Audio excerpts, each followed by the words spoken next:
आप सभी का सेक्शन 174 की इस क्लास में स्वागत है। कोरम फॉर बोर्ड मीटिंग करेंगे। कोरम का मतलब पहले मैं बता चुका हूँ, presence of minimum number of directors to constitute a valid meeting. आप ध्यान देंगे बेटा बात की तरफ। कोरम का मतलब आप नोट करना चाहे कर सकते हैं, लेकिन आपके लेवल पर इसका मतलब पता होना चाहिए स्टूडेंट को। नहीं भी पता कोई बात नहीं, आप नोट करेंगे बेटा। Presence of minimum number of directors to constitute a valid meeting. General rule क्या है कोरम के लिए, वो हम बात करेंगे। Quorum for board meeting, quorum for board meeting shall be 1/3 of the total strength. अब टोटल स्ट्रेंथ का मतलब यहाँ बहुत टेक्निकल है, वो हम सीखेंगे। टोटल स्ट्रेंथ बोले तो टोटल नंबर ऑफ डायरेक्टर्स और two directors whichever is higher. ठीक है बेटा, जैसे मान लो 9 डायरेक्टर्स हैं, 9 डायरेक्टर्स को आप 1/3 से मल्टीप्लाई कीजिए, कितना आया? 3 डायरेक्टर्स। 3 डायरेक्टर्स आया, फिर उसे 2 से कंपेयर कीजिए। 3 बड़ा है, 3 एक बड़ी संख्या है या 2 बड़ी संख्या है? 3। तो 3 क्या होगा? कोरम होगा, विच एवर इज हायर। ये जनरल रूल है। और फिर हम टोटल स्ट्रेंथ कैलकुलेट करना सीखते हैं यहाँ पे कि what is the meaning of total strength. ये मीनिंग ऑफ टोटल स्ट्रेंथ जानना जरूरी है। और फिर आप कोई भी क्वेश्चन किसी भी एग्जाम में 5 नंबर आपको ये रूल दिला देगा, अगर इतनी नॉलेज है आपको। अगर मीनिंग ऑफ टोटल स्ट्रेंथ मैं आपको बता दूं तो 5 नंबर किसी भी एग्जाम में ये क्वेश्चन बेटा आपके पास आ सकता है। बड़ा हिट कंसेप्ट है meaning of strength. Meaning of total strength की बात हम कर रहे हैं यहाँ पर। शाबाश, मीनिंग ऑफ टोटल स्ट्रेंथ। आप बहुत ध्यान से इसे सुनेंगे। मैं 4 बातें बताऊंगा आपको इसमें से। पहली बात सुन लीजिए, 4 बातें। टोटल स्ट्रेंथ जब आप काउंट करेंगे तो 4 बातें, एक एक बात को आप अच्छे से सीखेंगे। टोटल स्ट्रेंथ जब मैं बोलता हूं तो क्या मतलब है? Total strength of board of directors, है ना। Total number of board of directors, ठीक है बेटा, less number of directors, less number of directors whose place remain vacant। और वैकेंसी आपको अच्छे से बता चुका हूं, whose place remains vacant। और जिनका स्थान वैकेंट हो चुका है उन्हें लेस कर देंगे यहां से। पहली बात। दूसरी बात बहुत ध्यान से नोट करनी है बेटा, any fraction shall be rounded off to nearest one. Whichever is higher की हम बात कर रहे थे ना बेटा। जब हम 1/3 से 1/3 करेंगे टोटल स्ट्रेंथ का, 9 टोटल स्ट्रेंथ मानी तो 1/3 किया 3 आया। अगर आप 8 का 1/3 करेंगे तो कुछ चीजें फ्रैक्शन में आएंगी। 11 डायरेक्टर्स हैं तो 1/3 करोगे, आप कैलकुलेटर निकाल के करो तो फ्रैक्शन में आएगा। यहाँ पे जब फ्रैक्शन में आएगा ना तो कोई भी फ्रैक्शन होगा वह मैथमेटिक्स अप्लाई नहीं करेंगे आप। Don't apply mathematics. मैथमेटिक्स कैसे अप्लाई करते हैं? 0.5 से ऊपर या 0.5 या 0.5 से ऊपर है तो नेक्स्ट नंबर तक राउंड ऑफ कर देते हो। 0.5 से नीचे है तो लोएस्ट नंबर पे राउंड ऑफ कर देते हो। राउंड ऑफ नहीं करना। एनी फ्रैक्शन, क्या बात कर रहे हैं ध्यान से नोट करेंगे। Any fraction shall be rounded off to nearest one।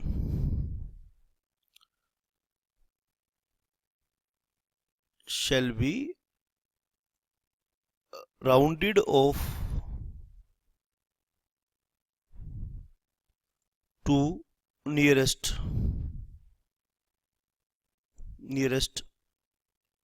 One, या अपर लिमिट आप कह सकते हैं। तीसरा पॉइंट है interested director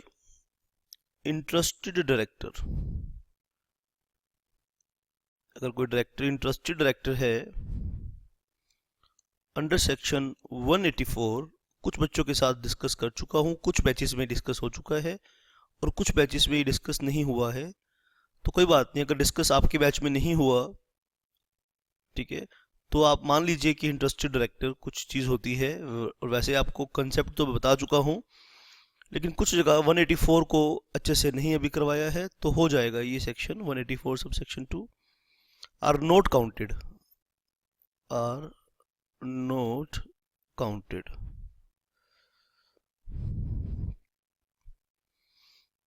for quorum, not counted for quorum.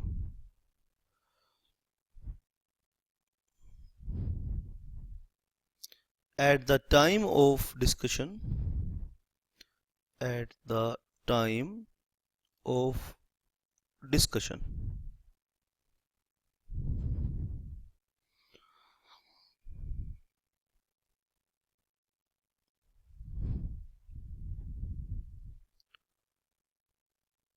or vote on any matter, on any matter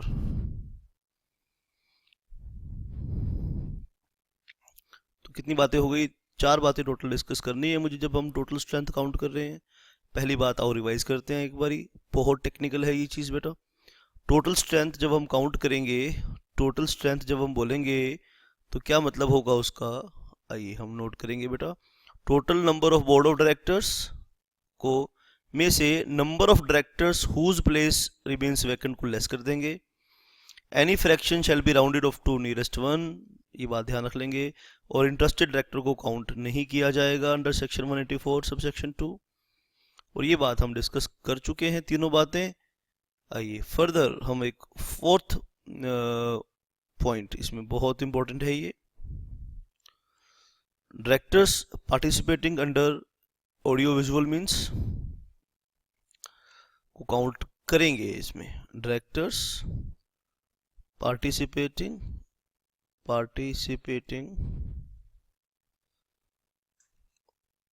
audio visual means are also counted for the purpose of quorum, are also counted for the purpose of quorum।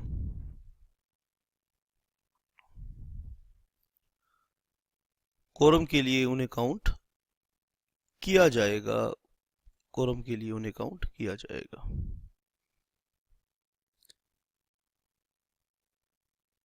ये तो था बेटा general rule. हम आगे इस बात को हम आगे फर्दर हम लेकर जाएंगे बेटा। अब ये इंटरेस्टेड डायरेक्टर के पॉइंट को थोड़ा सा एनालिसिस करेंगे। ये इंटरेस्टेड डायरेक्टर के पॉइंट को थोड़ा सा एनालिसिस करेंगे आगे बढ़ने से पहले। बहुत ध्यान से आपने ये बात को समझना है।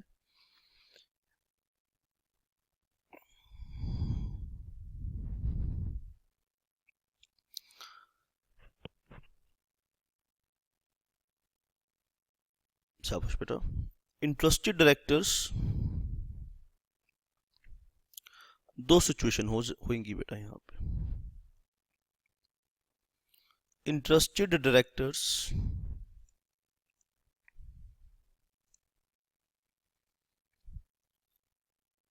आर less than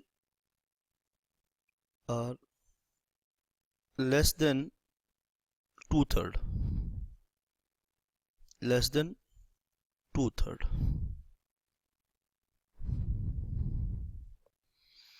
और नंबर सेकंड पॉइंट बेटा, इंटरेस्टेड डायरेक्टर्स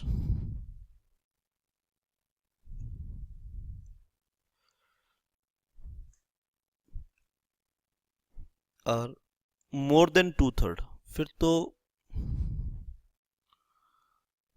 फिर तो बेटा ये रूल जो ऊपर पड़ा वो तो अप्लाई होगा नहीं भाई। अगर हम टोटल को 1 मान लें, ठीक है, भाई आप देखिए ना मेरी बात ध्यान से, आप ध्यान से मेरी बात को समझिए, मैं क्या समझाना चाह रहा हूँ।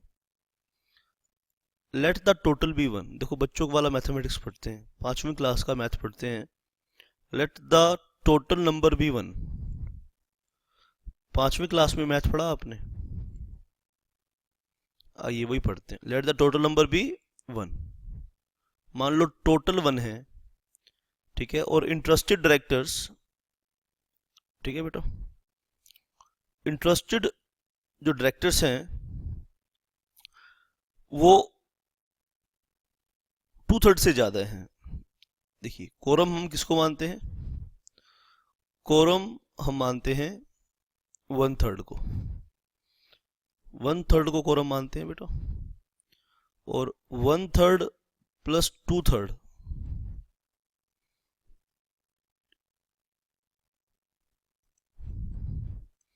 सिंपल मैथमेटिक्स, 5वीं क्लास का मैथमेटिक्स है ये। मैं कह रहा हूं बेटा, if the interested directors are more than 2/3, तो 1/3 तो आएगा नहीं, हमने कोरम कितना माना, 1/3 माना, ठीक है। If the interested directors, if the interested directors are more than 2/3, interested directors more than 2/3 हो जाएं, then बेटा नॉन इंटरेस्टेड डायरेक्टर्स, वहां 1/3 वाला रूल तो अप्लाई होगा नहीं, non interested directors shall be quorum, non interested directors shall be quorum, provided they should not be less than 2, should not be less than 2, वो 2 से कम नहीं होने चाहिए, ठीक है। मान लीजिए किसी भी मीटिंग में 12 डायरेक्टर्स हैं, तो 12 का 1/3 कितना आया, 4, ठीक है। 12 सारे मिला के 12 हैं, तो 1/3 कितना आना चाहिए, 4 डायरेक्टर आना चाहिए। But 9 directors interested, but 9 interested हैं, तो यहाँ 1/3 वाला रूल फेल हो गया ना बेटा। 9 डायरेक्टर्स अगर इंटरेस्टेड हो गए तो 1/3 वाला जनरल रूल फेल हो गया, तो क्या करना पड़ेगा हमें, तो 12 माइनस 9 कर दो टोटल स्ट्रेंथ निकालने के लिए, 12 माइनस 9, 3 डायरेक्टर्स। तो यहाँ पे जो कोरम है ना बेटा, 12 माइनस 9 आपने किया, कितना आया, 3 डायरेक्टर्स।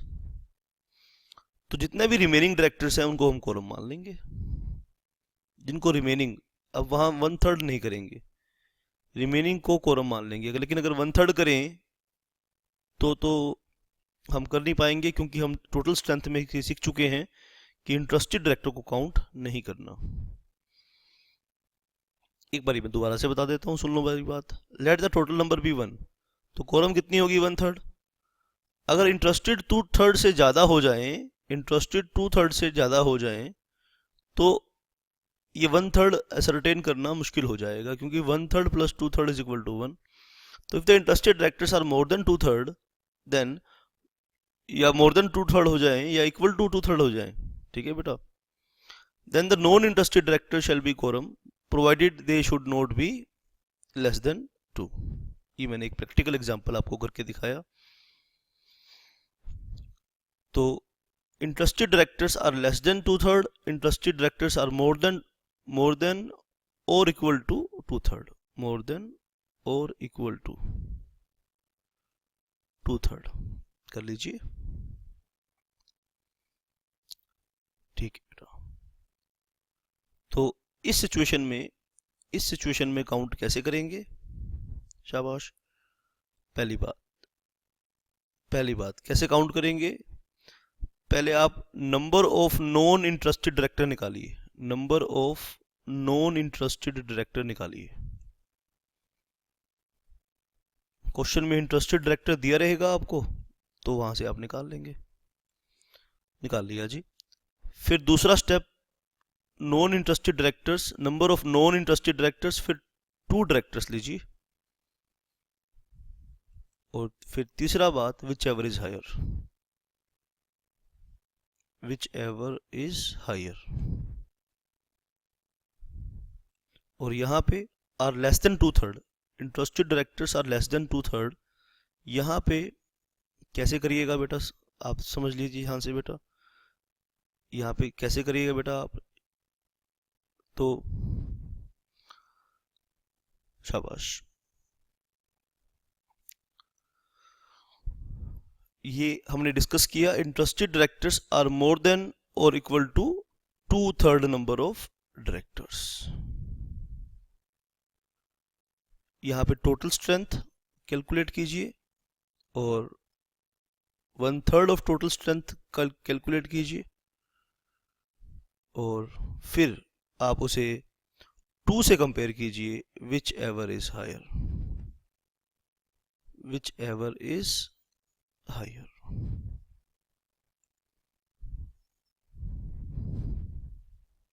इंपॉर्टेंट नोट एक हम यहाँ लिखेंगे,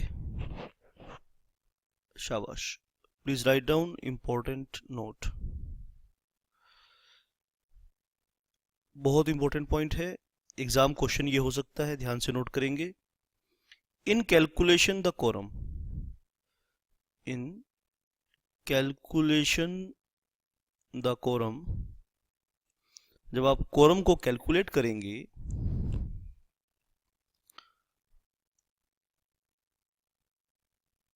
the interested director and interested director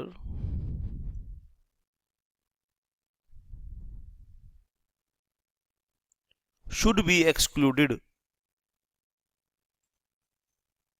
should be excluded only at the time of discussion, only at the time of discussion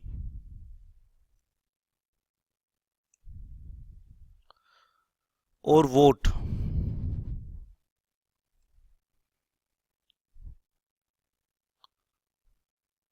on any matter, on any matter before the meeting,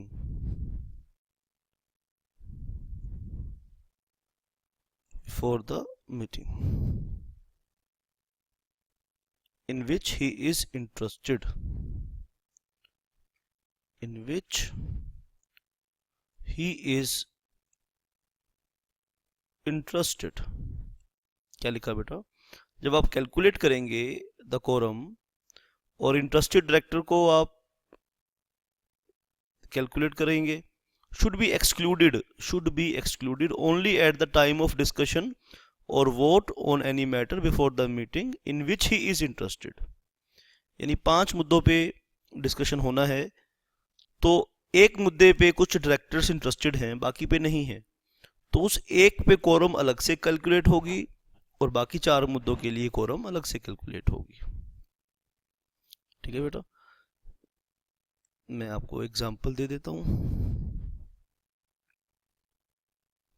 पहले इस बात को पूरा कर लीजिए आप, फिर मैं एक एग्जांपल देता हूं आपको। He can be counted for the purpose, he can be counted for the purpose of quorum, for the purpose of quorum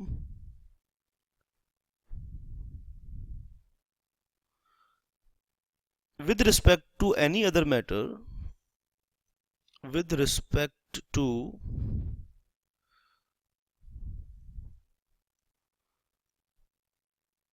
any other matter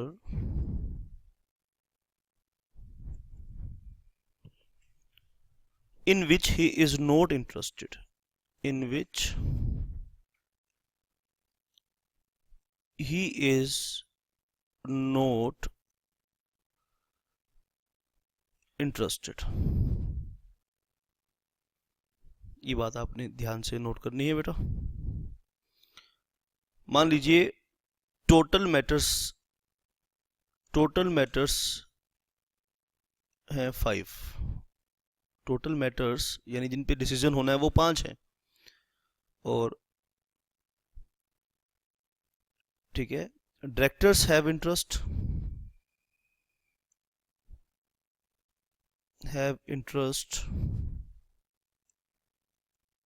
सिर्फ एक मुद्दे पे इंटरेस्ट है, तो इस 5 में इस एक मुद्दे के ऊपर कोरम हम अलग से कैलकुलेट करेंगे और रिमेनिंग 4 पे हम कोरम अलग से कैलकुलेट करेंगे। ये बात आपको समझ में आई ना?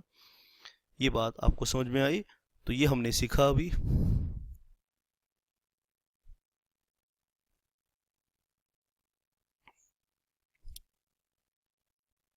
यहाँ पे मेरी बात आप एमसीए का क्लैरिफिकेशन भी अगर आप कोड करना चाहें तो कर सकते हैं। एमसीए का क्लैरिफिकेशन है, ठीक है बेटा। और मान लीजिए बेटा सभी डायरेक्टर्स इंटरेस्टेड हो जाएं तो क्वेश्चन ये है, एक क्वेश्चन है where all the directors or more than two-third directors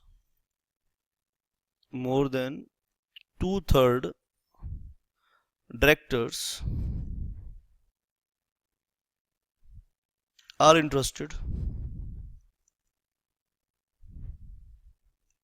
उस सिचुएशन में क्या करोगे जहां सभी इंटरेस्टेड हो गए? ठीक है, तो यहाँ पे क्लैरिफिकेशन है, इसका आंसर आप लिखें। मान लीजिए सभी डायरेक्टर्स इंटरेस्टेड हो जाएं, फिर क्या करेंगे? फिर क्या ऑप्शन है बोर्ड के पास?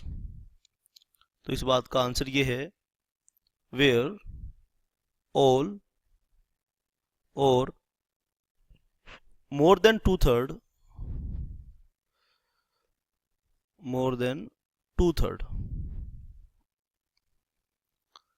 of the directors are interested,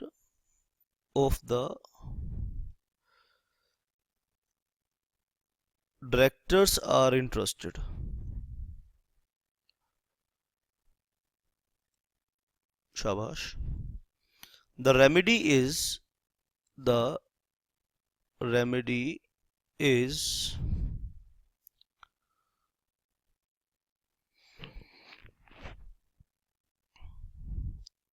in such case the remedy is to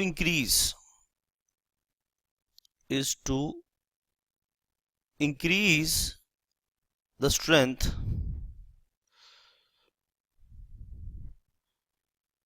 आप स्ट्रेंथ को इंक्रीज कर लीजिए। increase the strength of the board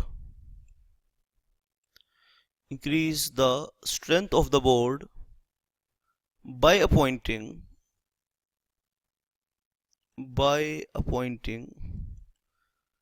disinterested directors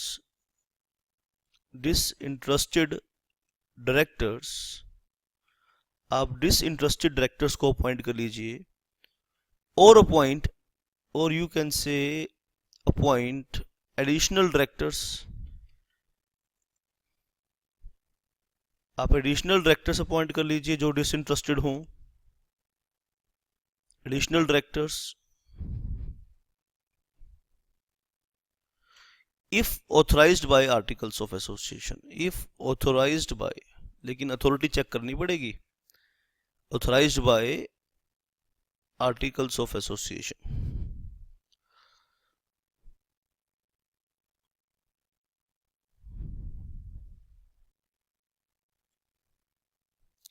ठीक है बेटा।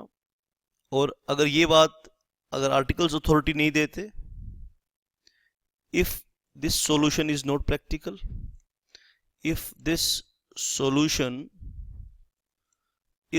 प्रैक्टिकल, और अगर ये जो सॉल्यूशन हमने दिया इट्स नॉट प्रैक्टिकल, ये प्रैक्टिकल नहीं है, ऐसा नहीं हो पा रहा, ठीक है, देन इट इज एडवाइजेबल, आप नोट कर लीजिए, इट विल बी डिजायरेबल, या तो सॉल्यूशन क्या है कि शेयर होल्डर्स को डिसीजन लेने दो, फिर it will be desirable to place the proposed resolution, it will be desirable to place the proposed resolution before the general meeting,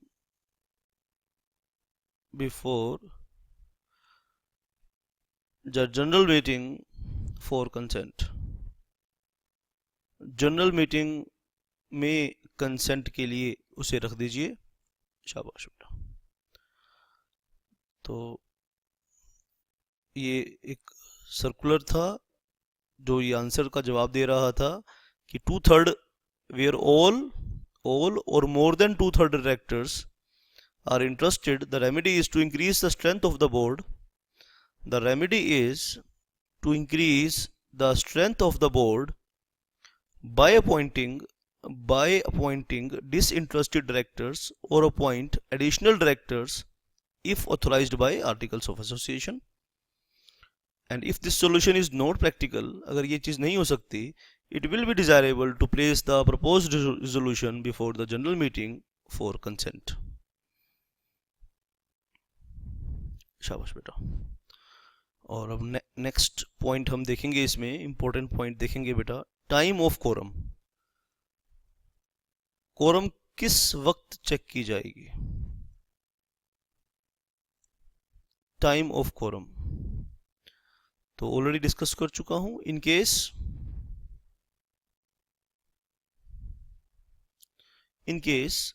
the board meeting quorum should be present,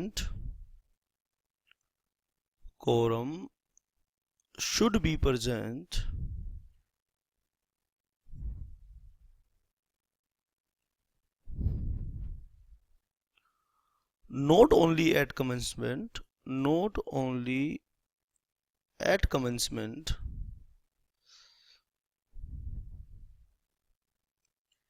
but throughout the meeting.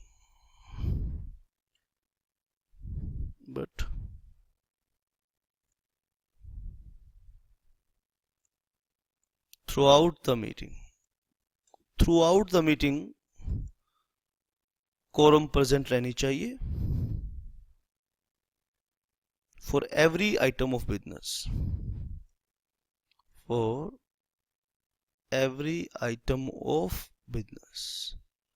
सभी business items के लिए quorum present रहनी चाहिए। Time of quorum।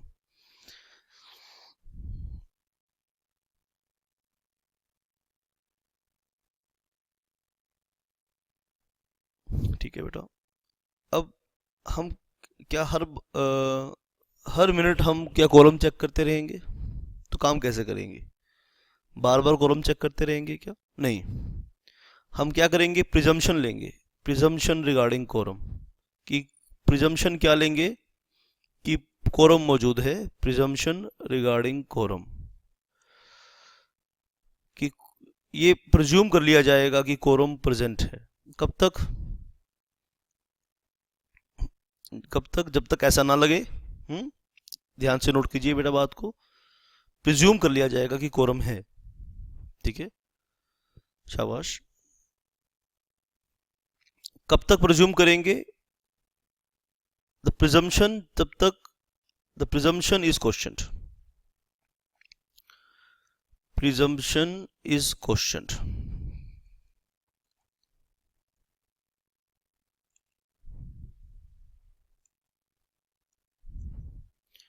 और second बात, records disclose. ये बात जाहिर है, records disclose that quorum is not present. ऐसा देखने से लग रहा है कि है ही नहीं कोई, मीटिंग में कोई आया ही नहीं, quorum is present, quorum is not present. जहां आपको लगे कि कोरम प्रेजेंट नहीं है तो वहां कैलकुलेट करोगे, और जब तक कोई क्वेश्चन रेज ना करे प्रिजम्पशन के ऊपर, जब तक कोई क्वेश्चन रेज नहीं करेगा तब तक मान लेंगे कि कोरम प्रेजेंट है। और नेक्स्ट पॉइंट हम यहाँ डिस्कस करेंगे, आप ध्यान से नोट करेंगे बेटा। Protection to third party. Third party को कैसे पता लगेगा कि आपकी बोर्ड मीटिंग वैलिड नहीं है due to quorum? Protection to third party. तो थर्ड पार्टी को प्रोटेक्शन दी है कंपनी, कॉन्ट्रैक्ट में परफॉर्मेंस से ये बहाना नहीं लगा पाएगी कि उसकी कोरम प्रेजेंट नहीं थी। तो थर्ड पार्टी के पास तो कोई चेक नहीं है, चेक करने का कोई सोर्स नहीं है ना कि कोरम थी कि नहीं। अगर बोर्ड मीटिंग में रेजोल्यूशन पास हुआ है, कोरम नहीं थी, थर्ड पार्टी का नुकसान नहीं होगा, उन्हें प्रोटेक्शन दी गई है, प्रोटेक्शन टू थर्ड पार्टी। आप नोट करेंगे बेटा यहाँ पर, absence of quorum, absence of quorum in a board meeting, in a board meeting will not affect, will not affect contracts entered into, contracts entered into with third parties,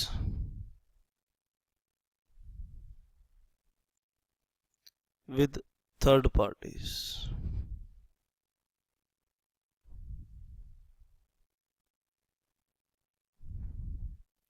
who have no knowledge, who have no knowledge of the defect। अगर उनके पास knowledge है फिर तो देखो उन्हें protection नहीं मिलेगी, अगर उनके पास नॉलेज नहीं है फिर उन्हें प्रोटेक्शन नहीं मिलेगी। अगर नॉलेज है तो प्रोटेक्शन नहीं मिलेगी, नहीं नॉलेज है तो प्रोटेक्शन मिलेगी। Protection to third party.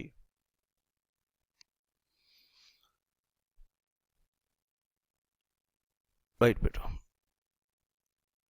आइए उस सिचुएशन को हम यहाँ एनालिसिस करेंगे जहां कोरम नहीं है। If quorum is not present, तो क्वेश्चन है क्या होगा if quorum is not present.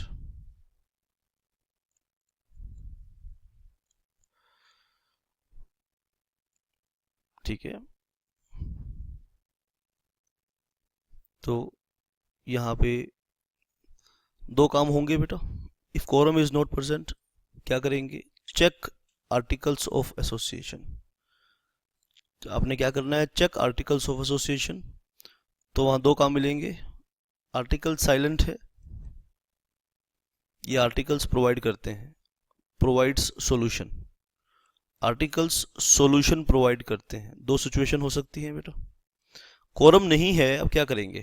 Quorum is not present, अब क्या करें?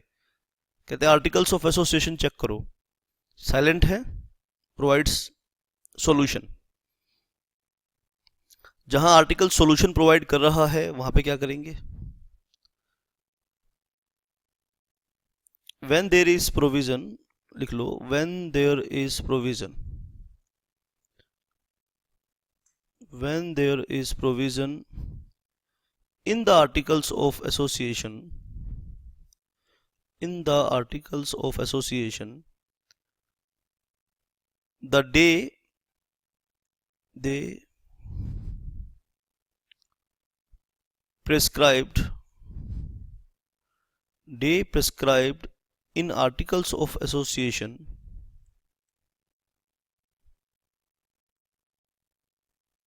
even if, ठीक है, तो कोरम नहीं है, if quorum is not present, ठीक है, तो आर्टिकल्स ऑफ एसोसिएशन आप चेक करेंगे। और आर्टिकल्स ऑफ एसोसिएशन में क्या सोल्यूशन दिया है इस बात का? When there is provision in the Articles of Association, the day prescribed in the Articles of Association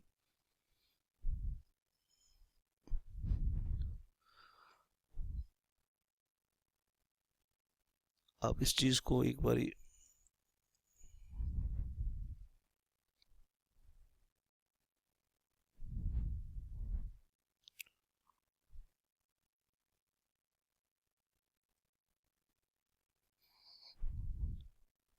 यहाँ पे लिखिए, the board meeting shall adjourn, board meeting shall adjourn on a day which is provided in Articles of Association. The board meeting shall adjourn on a day which is provided in Articles of Association, even if that day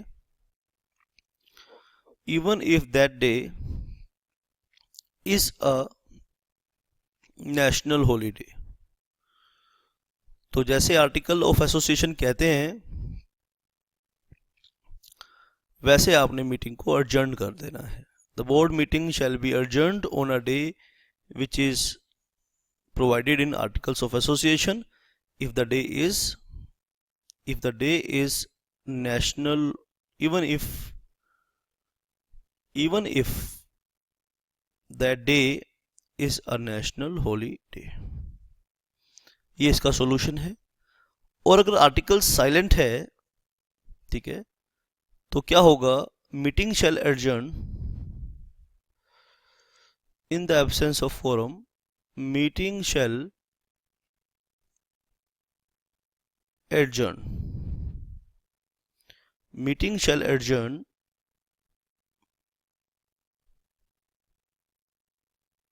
ठीक है बेटा, automatically. Meeting शैल, आप लिखिए बेटा, automatic adjourn. अपने आप, automatic मतलब करनी नहीं पड़ेगी, अपने आप एडजर्न हो जाएगी, यानी पोस्टपोन हो जाएगी. कब? To the same day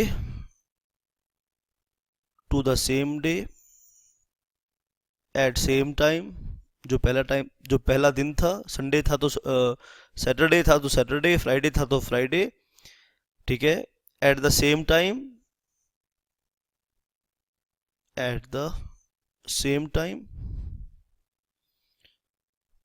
and place. Time भी यही होगा मीटिंग का और प्लेस भी यही होगा, ठीक है बेटा. if that day happens to a holiday, if that day happens to a national holiday, अगर वो दिन नेशनल हॉलिडे हो जाए तो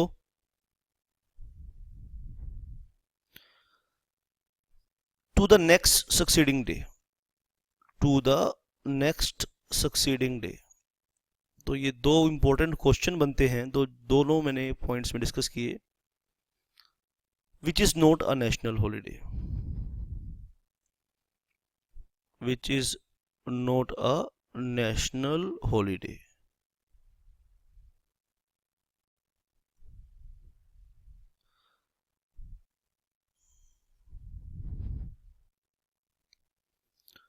तो आपने ध्यान से कोरम के बारे में सीखना है बेटा. आइए हम आगे बढ़ेंगे इसी कंसेप्ट के ऊपर. आगे बढ़ने से पहले एक question. How the board of directors make decisions eight board meeting. आइए एक क्वेश्चन सॉल्व करेंगे. How board of directors make decision at board meeting.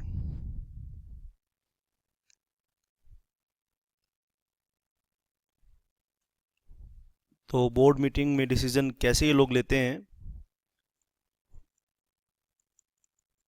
आइए इस चीज़ को हम एक अच्छे तरीके से, फॉर्मल तरीके से सीखते हैं कि कैसे ये करेंगे. कोरम तो हमने सीखा कि quorum is the minimum number of directors. अगर प्रेजेंट होंगे तो मीटिंग वैलिड होगी, अदरवाइज मीटिंग वैलिड नहीं मानी जाएगी।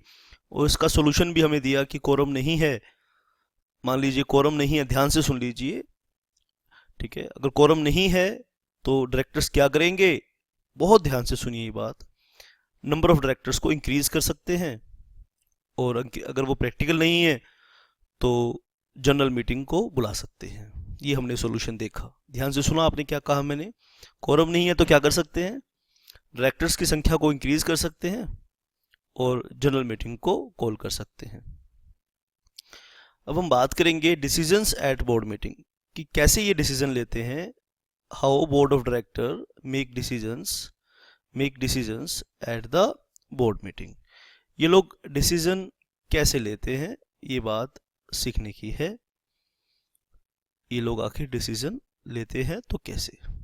तो सबसे पहला काम क्या होगा डिसीजन मेकिंग प्रोसेस में, ठीक है बेटा, सबसे पहले हम अपॉइंट करेंगे चेयरपर्सन ऑफ, क्योंकि किसी भी मीटिंग में एक चेयरपर्सन होना चाहिए, चाहे वो कोई भी मीटिंग हो, चाहे वो कंपनी लॉ की बात करें या हम अदरवाइज बात करें, चेयरपर्सन ऑफ बोर्ड मीटिंग, एक मुखिया होना चाहिए। जब भी आप कोई ग्रुप डिसीजन ले रहे हैं तो ग्रुप का एक लीडर होना चाहिए, कैप्टन होना चाहिए।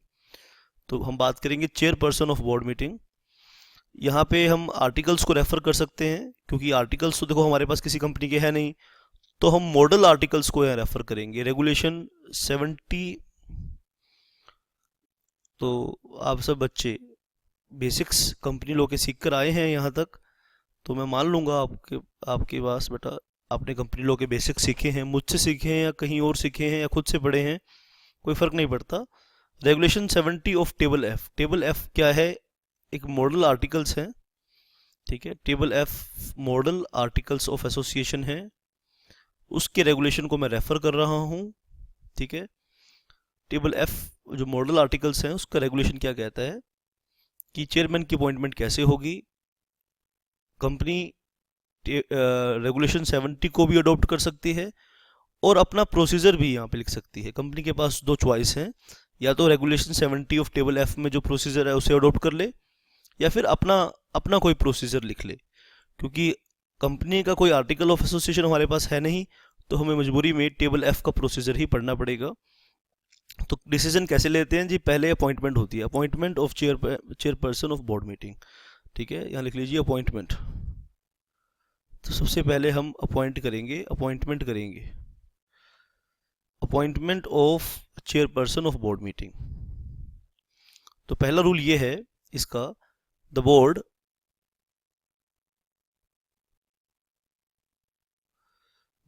में elect a chairperson, the board में इलेक्ट अ चेयरपर्सन, एक चेयरपर्सन को ये लोग इलेक्ट करेंगे। बोर्ड में इलेक्ट अ चेयरपर्सन, सबसे पहला काम चेयरपर्सन का इलेक्शन होगा, ऑफ इट्स मीटिंग,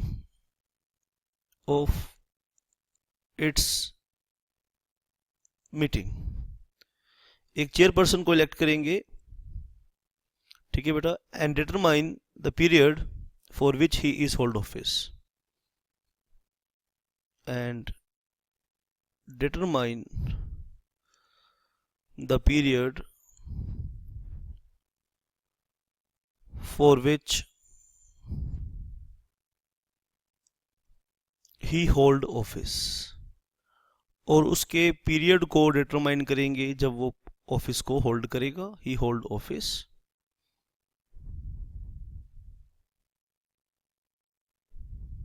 ठीक है, ये पहला रूल है इसका। आइए सेकंड रूल हम इसका पढ़ेंगे, regulation 70 table F. If no such chairman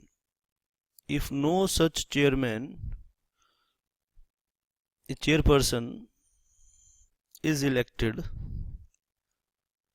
अगर कोई इलेक्टेड नहीं हुआ, और if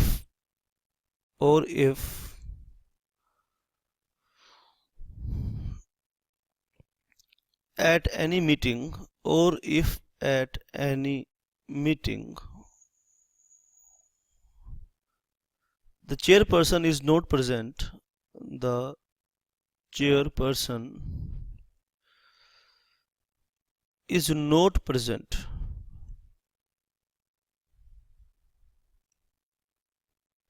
within 5 minutes within 5 minutes after the time appointed after the time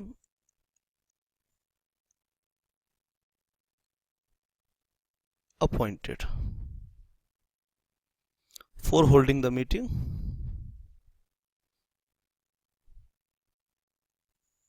for holding the meeting. If no such chairperson is elected, or if at any meeting the chairperson is not present within 5 minutes after the time appointed for holding the meeting,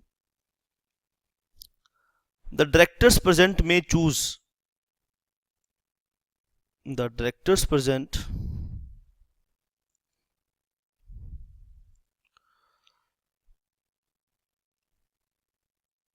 may choose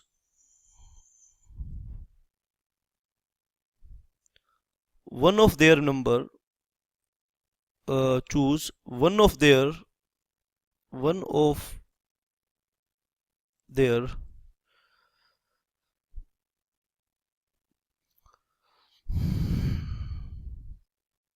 their number you can say या member you can say, एक ही बात है. To be the chairperson. Member मतलब यहाँ share holder मत ले लेना भाई. वन ऑफ मेंबर की जगह भाई यहाँ गलती मत कर देना. मतलब मेंबर का मतलब मेंबर ऑफ बोर्ड यानी director. The directors present any may choose one of their number या director to be the chairperson of the meeting, to be the chairperson of the meeting. तो सबसे पहला काम क्या होगा? चेयरमैन की अपॉइंटमेंट होगी. तो हम क्या सवाल कर रहे हैं, हम यहाँ पे क्या चीज डिस्कस कर रहे हैं? How board of director make the decisions eight board meeting. सबसे पहले अपॉइंटमेंट ऑफ चेयरमैन होगी of board meeting. Regulation 70 of table F हमने यहाँ फॉलो किया. क्या कहता है ये? बोर्ड में elect a chairperson of its meeting and determine the period for which he hold office. तो बोर्ड क्या करेगा? एक चेयरपर्सन की इलेक्शन करेगा और कब तक वो चेयरपर्सन रहेगा इस बात का पीरियड डिटरमाइन कर लिया जाएगा. और फिर हमने सेकंड क्या देखा? फिर हमने सेकंड ये देखा, if no such chairperson is elected, ऐसा इलेक्शन नहीं किया आप लोगों ने, और if at any meeting the chairperson is not present within 5 minutes after the time appointed for holding the meeting, directors present may choose one of the number या director to be the chairperson of the meeting. Chairman की appointment करने के बाद अब फिर second point हम सीखेंगे यहाँ पे मेजॉरिटी रूल. सेकंड पॉइंट क्या है? मेजॉरिटी रूल है.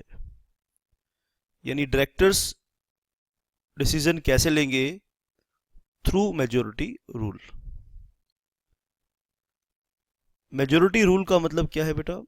और ये बात हम यहाँ रेफर कर रहे हैं regulation 68 of table F. Majority rule का मतलब क्या है? Decisions in the board meeting are by majority rule except as otherwise expressly provided in the act. ठीक है, बात समझ में आई कि नहीं आई? तो मेजॉरिटी रूल का मतलब ये है कि एक पहले इसको हम 2 पॉइंट में हम सीखेंगे.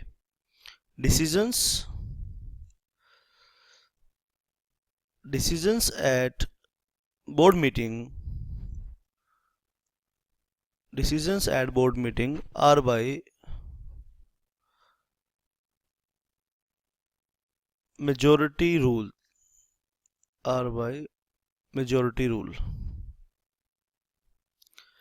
except as provided in the act. और मेजॉरिटी रूल का सिंपल सा फॉर्मूला ये होता है बेटा, votes votes casted in favour are more than vote casted against. अगर पक्ष में ज़्यादा है वोट विपक्ष से तो डिसीजन पास होगा। लेकिन जहां एक्ट ये कहता है except as provided in the act, लेकिन अगर एक्ट कहता है कि नहीं भाई, जैसे मान लीजिए टोटल डायरेक्टर हैं 11 और 6 कहते हैं हाँ और 5 कहते हैं ना, तो ये इसको कहते हैं मेजोरिटी रूल। अच्छा, जहां एक्ट ये कहे कि कोई भी डिसीजन के लिए सभी डायरेक्टर्स की हाँ चाहिए, तो वहां पे एक्ट की बात आपको माननी पड़ेगी। आगे हम इस बात को पढ़ेंगे डिटेल में। एक्ट अगर ये कहे कि नहीं भाई, किसी डिसीजन के लिए सभी डायरेक्टर्स की हाँ चाहिए, तो वहां एक्ट की बात आपको माननी पड़ेगी, आपके पास चॉइस नहीं होगी। Majority rule. और मान लो वोट इक्वल हो जाए, फिर क्या करोगे? मान लो 10 डायरेक्टर्स थे और 5 एक तरफ हो गए और 5 एक तरफ हो गए, अब क्या करोगे? In case of equality of vote, बहुत ध्यान से सुनना, कान खोलकर नींद से जाग जाओ जो बच्चे सो रहे हैं क्लास के अंदर, ठीक है? In case of equality of votes, अगर नींद आ गई है ना बेटा तो जाग जाओ, यहां से 4-5 नंबर की बात कर रहा हूं। In case of equality of votes, अगर वोट इक्वल हो जाए, the chairperson of the board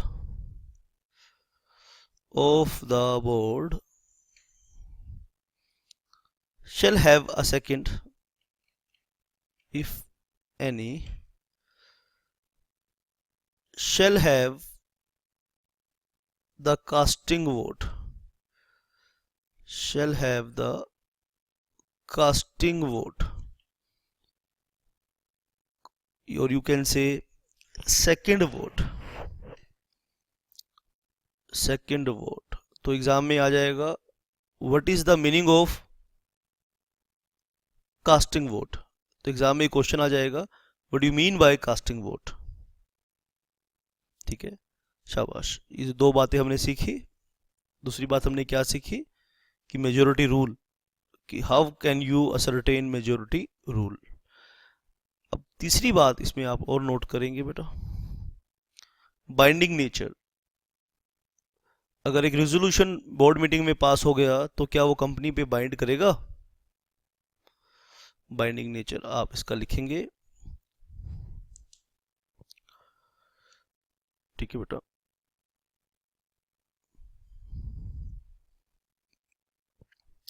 A resolution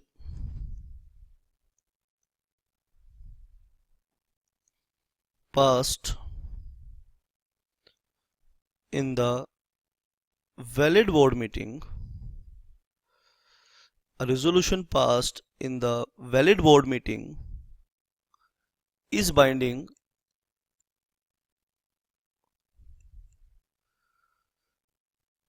on the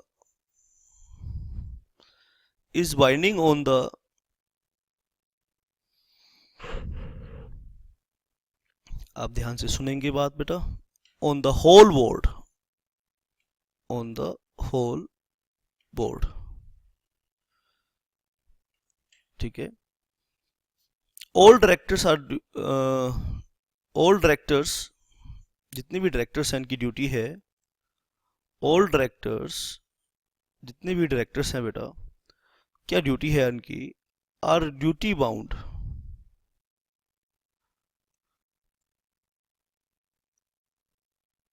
duty bound to cooperate,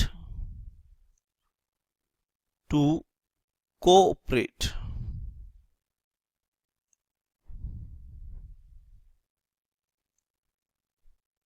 in the implementation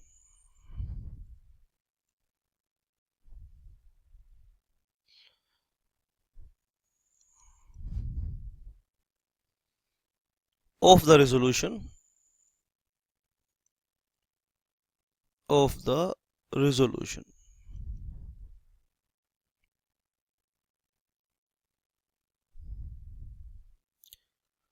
even if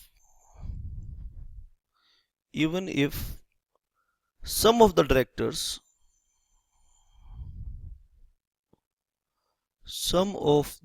directors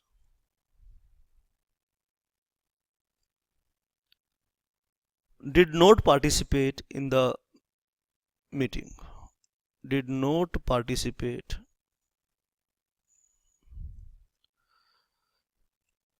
in the meeting। और decision कैसे लेते हैं, ये बात हमने थर्ड पॉइंट इसका सीखा। और इसका लास्ट पॉइंट हम सीखेंगे, कई बार यूनानिमस बोर्ड रेजोल्यूशन भी लेने पड़ते हैं। आइए उनके बारे में हम थोड़ा जान लें। यूनानिमस रेजोल्यूशंस, यूनानिमस रेजोल्यूशन का मतलब ये है कि सर्वसम्मति से वो रेजोल्यूशन पास होना चाहिए, एक भी डायरेक्टर उस रेजोल्यूशन के अगेंस्ट नहीं होना चाहिए।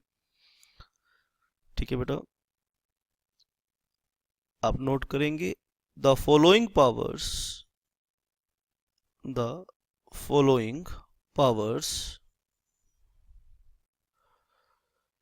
can be exercised the following powers can be exercised by the board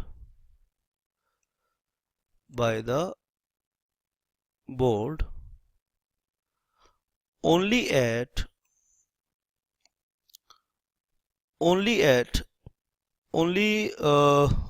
by लिखो, exercised by the board only by unanimous board resolution, unanimous board resolution यानी सर्वसम्मति से रेजोल्यूशन पास होना चाहिए।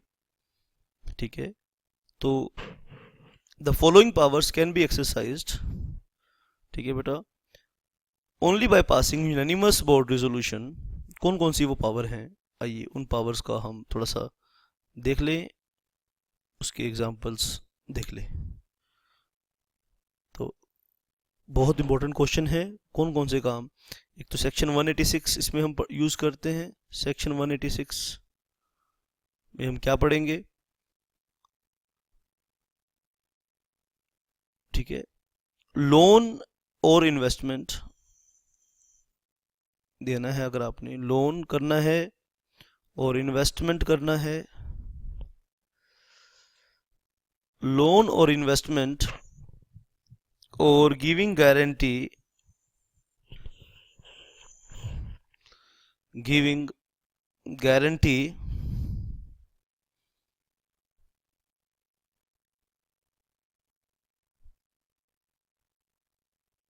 any guarantee or security to any other body corporate, any other body corporate।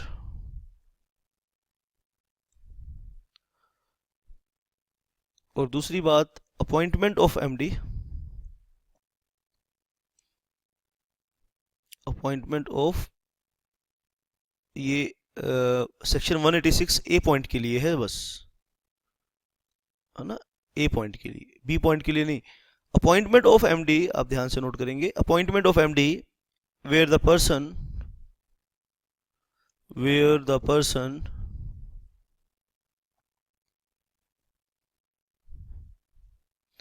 is already a MD।